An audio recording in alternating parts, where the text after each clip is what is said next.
یا یہ کہ آپ کے ابا کو آپ کی ابھی ضرورت ہے, یا معاشرے کو آپ کی ابھی ضرورت ہے, کچھ بھی نہیں دیکھتی. کوئی بھی کسی بھی ٹائم پہ مر سکتا ہے. میں اکثر اس موقع پہ ایک واقعہ بیان کرتا ہوں. ہمارے ایک دوست تھے عالم, بڑے مالدار بھی, اکلوتے بیٹے اپنے والد کے. انہوں نے پڑھا لکھا کے ان کو عالم بنایا, بہت پیسہ خرچ کیا اور ہر لحاظ سے ان کو بے فکر کر دیا. وہ تھے بھی بڑے ذہین اور بڑے پرہیزگار, اور بہت خوبصورت بھی تھے. ساری چیزیں جمع ہو جائیں, دین کی خدمت کا جذبہ بھی, دین کا مضبوط علم بھی, خاندانی اعتبار سے بھی, اور ینگ بالکل. تو ہمارا جب ہم طالب علم تھے, ہم نے کہا یار اللہ ان سے بہت کام لے گا, یہ بہت کچھ بڑے بنیں گے یہ. تو ہائی روف میں کہیں جا رہے ہیں پیچھے بیٹھے ہوئے, تو کچھ اوباش قسم کے لڑکے کراچی میں, وہ ریوو یا ویگو ٹائپ کی کوئی گاڑی تھی بڑی, اس میں غلط اوورٹیک کیا ان لڑکوں نے اور ہٹ کیا. آن دا اسپاٹ ان کی ڈیتھ ہو گئی. اچھا, ایک رات پہلے میرے سے گپ شپ ہوئی, بہت اچھی گپ شپ ہو رہی ہے ہماری, اور گپ شپ بھی کیا ہو رہی ہے بہت معذرت کے ساتھ, میں ان کو دوسری شادی کی ترغیب دے رہا تھا. میں نے کہا آپ کے پاس اتنا پیسہ ہے, آپ خوبصورت بھی ہیں ماشاءاللہ, علم بھی آپ کے پاس بہت ہے, تو آپ کو چاہیے کسی بیوہ سے دوسری شادی کر لیں. بیوہ سے میں ترغیب دے رہا تھا ان کو. انہوں نے کہا یار میری گھر والی راضی نہیں ہے, میری وائف میری پھٹے کر رہی ہے, میں نے بات چلائی ہے, ایک دن پہلے بھی ہوئی تھی نا, تو بات چلائی ہے, بڑا مسئلے ہو گئے, یہ نہیں ہو سکتا, اٹ ازنٹ پاسبل وغیرہ وغیرہ. آج کل نہیں. میں نے کہا بھائی دیکھو, میں نے ان کو یہ سمجھانے کی کوشش کی کہ آپ اگر مر جاتے ہیں تو آپ کی بیگم بیوہ ہو جائے گی, وہ ساری زندگی بیٹھی رہے گی پھر ایسے ہی. تو اس چیز کو معاشرے میں پروموٹ کریں. میں نے کہا آپ بھی مر سکتے ہیں, میں بھی مر سکتا ہوں, کوئی اور بھی مر سکتا ہے, تو جو حالات دوسری عورتوں کے وہ ان کے ساتھ ہو جائیں گے. تو آپ اس کی بنیاد رکھ لیں تاکہ اللہ نہ کرے آپ مرتے ہیں تو کوئی آپ کی بیوہ سے کر لے, آپ کے بچوں کو کوئی سرپرست مل جائے گا. 2-3 بچے تھے ان کے, کوئی سرپرست مل جائے گا آپ کے بچوں کو, کوئی جو ہے وہ. اور ظاہر ہے کہ خاندان میں ہی کرتا ہے نا, یعنی خاندان والے کریں تو ٹھیک ہے, غیروں میں تھوڑی بچے جا سکتے ہیں. تو میں نے کہا ہمت کریں, بہت ہمت دلائی ہے جی, میں نے گھنٹہ لگا دیا ہوگا ان کے اوپر. پھر آخر میں کہنے لگے اس زمانے میں عدل بہت مشکل ہے, برابری نہیں ہو سکتی. میں نے کہا آپ کو اللہ نے پیسہ بھی دیا, آپ متقی بھی ماشاءاللہ ہماری رائے میں, اور لوگ بھی کہتے ہیں آپ پرہیزگار آدمی ہیں. آپ کے جو پورے خاندان سے دین کے معاملے میں ٹکر لینے کے واقعات بھی مجھے معلوم ہیں. ان کے بڑے واقعات تھے کہ ایک دفعہ ان کو کہیں شبہ ہو گیا کہ میرے والد کی جو کمائی ہے اس میں کچھ شبہ ہے, تو وہ گھر سے بائیکاٹ کر لیا انہوں نے کہ میں نہیں کھاؤں گا. پھر وہ پتہ چلا نہیں ایسا نہیں ہے. میں نے کہا آپ نے کئی موقع پہ دین کے معاملے میں پورے خاندان سے ٹکر بھی لیا ہے, تو اس کا مطلب آپ میں حوصلہ بھی ہے. اس کے باوجود بھی اگر آپ عدل نہیں کر سکتے تو پھر میں نے کہا یہ قرآن سے 4 شادیوں والی آیتیں نکال دیں, یہ ایسے ہی اللہ نے نازل کر دی ہیں, دنیا میں کوئی بھی عدل کر ہی نہیں سکتے. تو اللہ نے بس جنرل نالج کے لیے بتا دیا کہ 2 بھی کر سکتے ہو مجبوری میں, لیکن پریکٹیکلی یہ ممکن نہیں ہے. تو ویسے ہی آ گئی. میں نے ان کو سمجھانے کے لیے, ہنسنے لگے, مانے پھر بھی نہیں. میں نے دیکھا ہے کہ جب میں دلائل کے انبار لگاتا ہوں لوگ ہنستے ہیں, مجھے پتا ہوتا ہے مانیں گے پھر بھی نہیں, بس ہنستے ہیں مسکراتے ہیں, ویل ڈن, زبردست دلائل آپ کے, السلام علیکم, جا رہا ہوں. ایسا ہی ہوا. اگلے دن 12 بجے مجھے خبر آئی کہ ان کے ایکسیڈنٹ میں انتقال ہو گیا. اف, مجھ پہ بڑی قیامت گزری. ان کے گھر والوں کا, ہمارے گھر والوں کے پاس فون آیا کہ وہ رات آئے تھے اور کہنے لگے کہ میں بھی یہ کرنا چاہتا ہوں, کسی بیوہ سے کر لوں گا. تو ظاہر ہے خواتین تو اس پہ رد عمل کرتی ہیں جو ایک نیچرل ہے بالکل. کہہ رہی میں نے اتنا ریئیکشن کیا کہ صبح جانے سے پہلے انہوں نے کہا کہ بے فکر رہو, میرا ارادہ نہیں ہے, خام خواہ ٹینشن نہ لو. اچھا, میں نے اب بات چل پڑی ہے تو ایسی اپنی نجی باتیں کرنی نہیں چاہیے, لیکن جب چل پڑی ہے تو بس اللہ کی طرف سے ہو گیا. یہ میرا کوئی ارادہ نہیں تھا ایسی باتیں. تو میں نے اس وقت تازہ دوسری کی ہوئی تھی اور بہت موسٹ وانٹڈ بنا ہوا تھا میں کہ جہاں ملے کوٹو اس کو پکڑ کے. میں ٹھیک ٹھاک ٹینشن میں تھا ان دنوں میں. تو ان کے گھر والوں نے ہمارے گھر والوں کو فون کیا کہ آپ کو جو غم پہنچا ہے نا کہ آپ کے میاں نے دوسری کی ہے, وہ میرے غم سے بہت کم ہے. آپ کے بچوں کے پاس باپ بھی ہے, آپ کی ایک سوگن آئی ہے. بس مجھے جو غم پہنچا ہے, میرے میاں رات کو بات کر کے گئے ہیں اور پھر ایگریمنٹ کیا نہیں کروں گا, تو میں تو سرے سے میاں سے ہی محروم ہو گئی. میرے ذہن میں یہ بات آئی کہ یہ اتفاقی واقعہ نہیں ہے, یہ کوئی اتفاقی حادثہ نہیں, یہ اللہ کی طرف سے مصلحت تھی اس میں, اور میں بیان بھی اسی وجہ سے کر رہا ہوں کہ مجھے اس میں بڑا سبق ملا. تو یہ واقعہ بھی ہے تقریباً 15 سال پرانا جو میں بیان کر رہا ہوں, 15 سال پرانا واقعہ ہے. تو وہی ہوا, 12 بجے دن میں کال آئی کہ ان کا انتقال ہو گیا, گھر والے ان کی وائف بیوہ ہو گئی, بچے یتیم ہو گئے. وہی پھر سب کو پتہ ہے ہمارے معاشرے میں دوبارہ شادی آسان کام بولو بھائی نہیں ہے, وہ ہوتی بھی ہے تو اس جیسا تو نہیں ملتا, دوسری کر رہے ہوتے ہیں. ہم جیسے جن کو لوگ ویسے ہی کہتے ہیں یہ ٹریک سے ہٹے ہوئے لوگ ہیں, یا وہ بہت ہی کوئی مکھنچو ٹائپ کے لوگ ہوتے ہیں وہ کر رہے ہوتے ہیں. کوئی شریف آدمی ابھی تک مجھے بہت کم لوگ نظر آئے ہیں, کم میں اس لیے کہہ رہا ہوں کہ 2-3 ہیں وہ کہیں گے یار ہمیں شرافت سے نکال دیا آپ نے.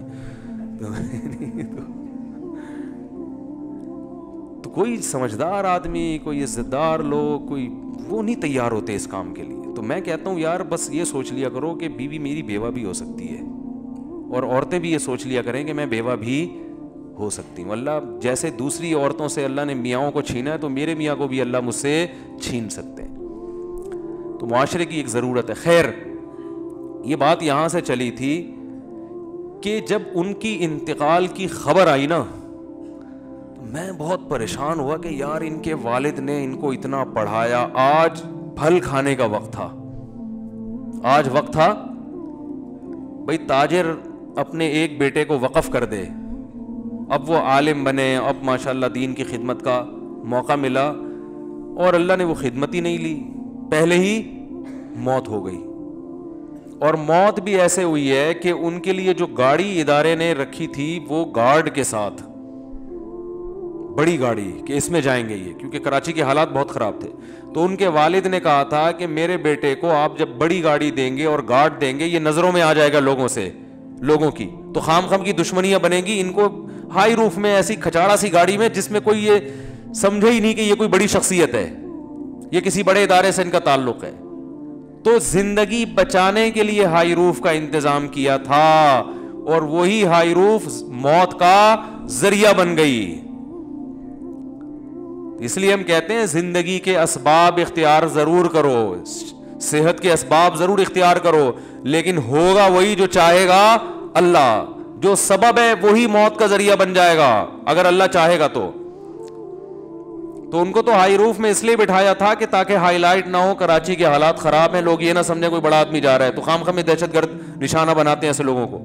اور وہی ہائی روف, کیونکہ آگے بڑی گاڑی سے بڑی گاڑی ٹکرائے تو اتنا مسئلہ نہیں ہوتا. ہائی روف تو بیچاری ویگو کے سامنے کوئی حیثیت نہیں ہے نا اس کی. تو میں جو بات کرنا چاہ رہا تھا وہ یہ کہ میں بہت پریشان رہا کہ یار اس میں کیا حکمت ہے اللہ کی. اللہ کا تو کوئی کام حکمت سے خالی نہیں ہوتا نا. اس میں کیا حکمت ہے کہ اتنے اچھے آدمی اور اتنے ہر لحاظ سے اللہ نے ان کو نوازا. ابھی شادی بھی ہو سکتا کر لیتے بعد میں, وہ تو اس وقت انہوں نے انکار کر دیا. شروع میں تو سبھی کرتے ہی ہیں, بعد میں ایک دماغ میں ایک وائرس چلا جاتا ہے ان کے. میرے بیان جو بھی سنتا ہے نا, خواتین سے کہتا ہوں کہ ان کا کووڈ-19 کا ٹیسٹ کروایا کرو. ہمارا والا کووڈ-19 یہ شادی والا, یہ وائرس ایک دفعہ جو میرے پاس آ گیا یہ پھر نکلتا نہیں ہے. یہ جیسے کووڈ-19 شکلیں بدل کے آ رہا ہے نا لندن میں کسی اور الگ ہی سٹائل میں آیا یہ, تو یہ شکلیں بدل کے آئے گا جب تک بندہ بوڑھا نہیں ہو جاتا. ہاں بوڑھا ہو جائے گا پھر وہ ایک بھی اس کو بری لگے گی, ایک کی باتیں بھی, یہ کیا شادی لگا کے رکھی ہوئی. جب تک جوان ہے اور میرا بیان سن رہا ہے, یہ وائرس یہ تو ہوتا ہے کہ ایکٹیو نہ رہے, لیکن ختم ہو جائے یہ نہیں ہوتا.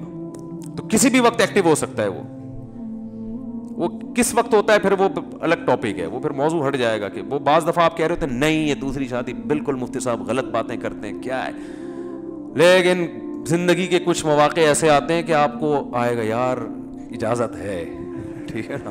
کچھ ایسے موقع آ جاتے ہیں یار یہ بھی آپشن ہے, چاہے جتنا آپ انکار کریں. تو اب جب ان کی ڈیتھ ہو گئی میں پریشان, میں نے کہا اللہ اس میں تیری کیا حکمت ہے.